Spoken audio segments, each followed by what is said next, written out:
Assalamualaikum warahmatullahi wabarakatuh. Hai semuanya, apa kabar? Perkenalkan, nama saya Sri Yunandari. Kalian semua bisa memanggil saya dengan Bu Sriun. Senang sekali saya bisa bergabung dengan kalian di channel ini. Mudah-mudahan apa yang akan saya sampaikan pada kali ini akan bermanfaat bagi kalian semua. Oh ya, saya adalah pengajar ekonomi. Nah, tentu saja saya akan berbagi ilmu tentang pelajaran ekonomi. Nah, kali ini saya akan berbagi materi tentang indeks harga. Oke. Sebelumnya akan saya sampaikan tujuan pembelajaran apa sih dalam materi ini. Yang pertama adalah siswa dapat mengetahui pengertian dari indeks harga. Yang kedua adalah siswa dapat menghitung indeks harga konsumen dengan metode perhitungan indeks harga sederhana. Yang ketiga, siswa dapat menghitung indeks harga konsumen dengan metode last payers. Dan yang keempat, siswa dapat menghitung indeks harga konsumen dengan metode pasif. Oke, untuk pengertian indeks harga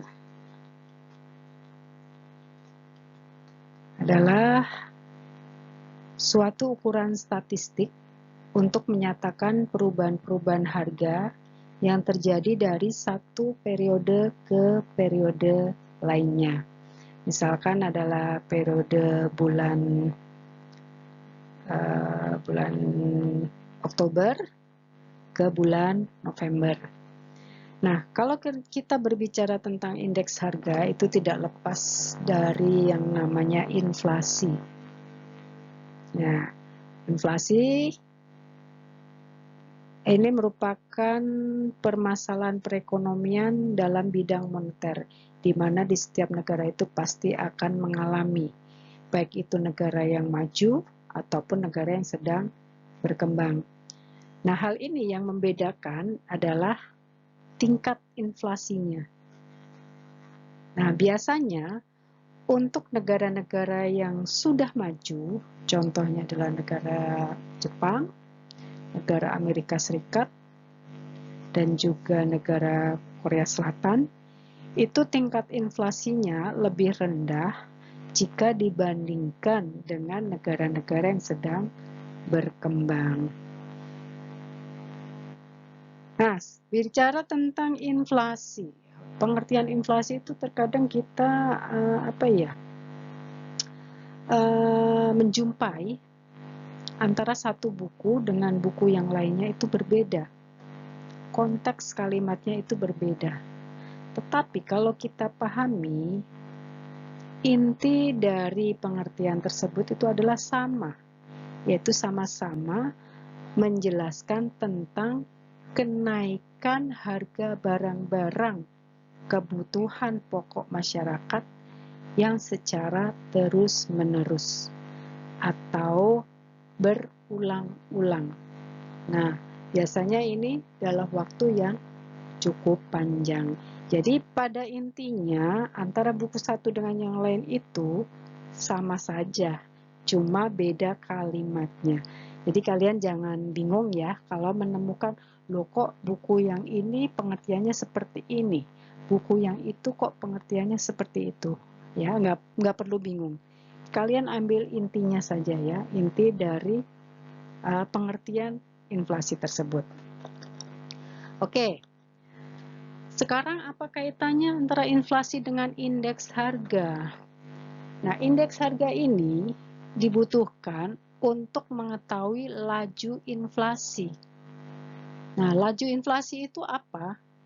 Yaitu tingkat prosentase kenaikan harga dalam beberapa indeks harga dari satu periode ke periode lainnya. Nah, kalau di negara kita, itu Badan Pusat Statistik menggunakan indeks harga konsumen. Gitu ya. Jadi sudah jelas untuk inflasi dengan indeks harga itu ada kaitannya. Ya, tidak bisa pisahkan. Oke, kita lanjutkan kepada metode cara menghitung indeks harga. Baik, kita masuk kepada metode yang pertama untuk menghitung indeks harga, yaitu dengan metode sederhana. Di sini kalian bisa lihat bahwa rumus dari metode sederhana ini adalah sigma PN dibagi sigma PO kali 100%. Nah, sigma PN itu adalah jumlah dari harga di tahun di mana akan dihitung indeks harganya. Kemudian kalau sigma PO adalah jumlah harga pada tahun dasar. Di samping ada ilustrasi di mana ada barang A, B, dan C untuk tahun 2019 dengan tahun 2020. Nah, di sini berarti yang akan dihitung indeks harganya adalah tahun 2020. Nah, kita total saja. Untuk harga 2019 adalah 450, sementara untuk harga tahun 2020 adalah 500. Jadi, 500 dibagi 450 dikali 100% adalah 111,11%. Baik, dari sini kita bisa tahu bahwa kenaikan harga dalam kurun 1 tahun itu adalah 11,11%. Dari mana dapatnya ya? Gampang, kita kurangi saja 100%. Jadi 111,11% dikurangi 100% sama dengan 11,11%, gitu ya. Oke, kita lanjutkan ke metode yang kedua. Oke, kita lanjutkan ke metode last payers ya. Indeks harga dengan metode last payers. Di sini ada rumusnya. IL sama dengan sigma PN dikali QO per sigma PO dikali QO dikalikan 100%. Nah, di bawah ini ada penjelasannya. IL sama dengan indeks harga last payers. Kemudian PN sama dengan harga pada tahun yang dihitung indeks harganya, berarti harga tahun sekarang. Kemudian PO, itu harga pada tahun dasar. Dan yang terakhir QO, yaitu kuantitas pada tahun dasar. Oke, untuk lebih jelasnya, ini akan saya sampaikan contoh soal bagaimana cara menghitung IHK dengan metode. Baik, kita lanjutkan kepada contoh soalnya. Bisa kalian lihat di sini, ada tabel, macam-macam barangnya, A, B, C, D, dan E. Kemudian untuk tahun dasar adalah tahun 2019. Kemudian untuk tahun yang dihitung indeks harganya adalah tahun 2020. Baik, kita akan menghitung satu persatu. Di sini sudah Ibu hitungkan sih. Kita ambil salah satu saja, yaitu untuk PN kali QO kita ambil barang A ya. Baik. PN-nya adalah 300. Kemudian QO-nya adalah 50. Berarti 300 dikalikan 50 adalah 15.000. Kita ambil contoh untuk satunya, PO kali QO. Taruhlah kita ambil barang D, ya, kita ambil contoh untuk barang D. PO-nya 100. Kemudian QO-nya adalah 300. Maka 100 dikalikan 300 adalah 30.000. Nah, setelah itu kita cari total dari PN kali QO serta PO kali QO. Kita cari sigmanya. PN kali QO adalah 265.000, sementara PO kali QO adalah 210.000. Nah, dari sini kita tinggal masukkan ke dalam rumus. Jadi, IL sama dengan 265.000 dibagi 210.000 dikalikan 100% sama dengan 126%. Maka bisa kita ketahui bahwa IHK pada tahun 2020 adalah 126%. Nah, sekarang kalau ada pertanyaan, terus kenaikannya berapa persen itu? Nah, tinggal kita kurangi saja 100%. Jadi 126% dikurangi 100% sama dengan 26%. Berarti dalam kurun waktu 1 tahun dari 2019 ke 2020 kenaikan harganya adalah 26%. Baik, bisa dimengerti ya? Oke, kita lanjutkan dengan metode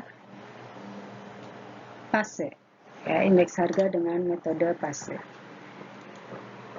Di sini ada rumusnya, IP sama dengan sigma PN dikali QN per sigma PO dikali QN dikalikan 100%, di mana IP adalah indeks harga PASE, kemudian PN adalah harga pada tahun yang dihitung indeks harganya, kemudian PO harga pada tahun dasar, dan QN adalah kuantitas pada tahun yang dihitung indeksnya.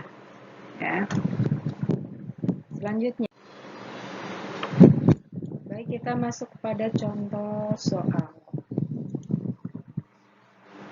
Ini saya ambilkan tabel yang sama di soalnya classifiers tadi. Oke, kita mulai hitung saja. Di sini memang sudah saya hitungkan, cuma langkah-langkahnya akan saya sampaikan di sini. Kita ambil contoh untuk barang B, ya. PN kali QN. PN dari B adalah 350 ya. Kemudian untuk QN-nya adalah 100. Berarti totalnya adalah 35.000. Kemudian untuk PO dikalikan QN, saya ambil contoh barang E, ya. PO-nya adalah 200, kemudian QN-nya adalah 100. Jadi 200 dikalikan 100 adalah 20.000. Nah, dari sini kita bisa mencari sigma PN dikali QN dan sigma PO dikali QO. Nah, ini adalah sigmanya. Untuk PN kali QN adalah 300.000. Kemudian untuk PO kali QO adalah 240.000. Sehingga bisa kita hitung untuk indeks harga ini 300.000 dibagi 240.000 dikalikan 100% sama dengan 125%. Nah, dari sini kita bisa tahu tingkat tambahan dari indeks harga tersebut adalah 25%. Diperoleh dari mana? Kita kurangi saja 125% dikurangi 100% sama dengan 25%. Baik, demikianlah penjelasan saya tentang indeks harga. Mudah-mudahan bisa membantu pemahaman kalian semua. Dan bagi yang merasa belum paham, boleh kalian tulis komen dan nanti insya Allah akan saya jawab. Dan terima kasih sudah menyaksikan channel ini. Mudah-mudahan kedepannya akan bertambah lagi dan bertambah lagi manfaatnya. Saya undur diri dari kesempatan kali ini. Sampai ketemu lagi di lain waktu. Assalamualaikum warahmatullahi wabarakatuh.